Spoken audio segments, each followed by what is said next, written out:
So commentator Al Bernstein, who's been covering boxing for a long time, he was basically making some comments about this whole Turkey al Sheikh and thing indirectly. Really, he wasn't just speaking on that, but he's just looking at the narratives over boxing for the past couple of decades, and I think the media has kind of played a huge part on this because they've made this seem like it's just normal to this point. So I don't really, I understand where Bernstein's coming from, but that narrative has already been driven for a long time, very long time. And he says, here's the thing with these days in boxing. There's a lot of good boxing where it's delivered or who deliver it has often been a topic of interest with boxing fans, and I've never really understood that. I'm not gonna read the whole thing. You can look at it right now, but what he's basically talking about is um, the things that's being discussed in boxing from the fan standpoint. He said from a fan standpoint, it really feels to me those things would be secondary to the actual contest. As far as you know, the fight would be actually bigger than the promotions. What have I been saying on my channel though? I've been telling y'all the fights is not as big as after the fight. See, people they're discussing Lamont Roach and Tank after they fought. Before they was about going to fight, it wasn't really broken down. I did a perfect breakdown for the fight. It went exactly how I broke it down. It took me 5 hours to do it, and you don't really see the breakdowns before the fight of Lamont Roach and Tank. If you go to prediction videos, probably gonna say knockout here, knockout there, knockout here, knockout there. On my end, I definitely didn't do that. So, and then when you look at these platforms, it's just like they're promoting certain things, and they want to just push certain platforms, promotional companies, and they want guys to fight certain places and deal with this person. That's the thing that they've been kind of molding these fans to actually kind of think that way. Um, so that's the way the sport of boxing is right now.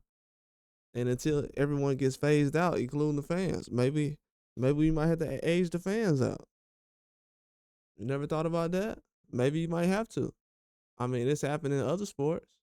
It's happening in the NBA. It's happening in baseball. It might have to be. It might have to happen. Maybe 2025 might have to look like 1950 because this stuff has nothing to do with boxing. People are so far gone in boxing at this point that they're not even talking about boxing. It's more about the business, and dudes act like they're a promoter. To be honest with you, everybody wants to be a promoter, and it's getting out of hand. To be honest with you, because a lot of these things, as far as Dana White, everybody else talking about, oh, I heard guys talking about, oh man, I had bad experience with Dana White, and oh, well, Dana White with this, and he's not a good guy. See what he did in the UFC and everything, and Turkey al Sheikh this. All these promoters before Turkey al Sheikh and Dana White showed up have been trash. No disrespect. But if you need Turkey al Sheikh to bring promoters together, all these guys been trash. End of story. End of story. That's all that really means.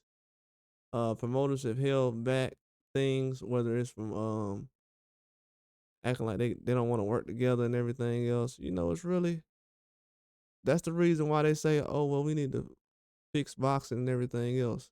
The guys who've been promoting boxing for a while, they're the reason why it needs to be fixed. And they did a number on the fans, and they split up a lot of fan bases so they can try to sell tickets.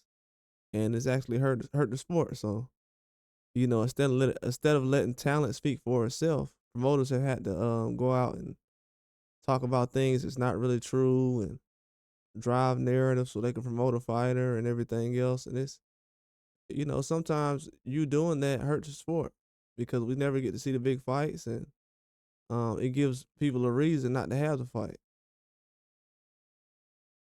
And you're waiting on a big investment. Why would you risk have your fighter lose when you can have a big investment come along like Turkey and earn some cash?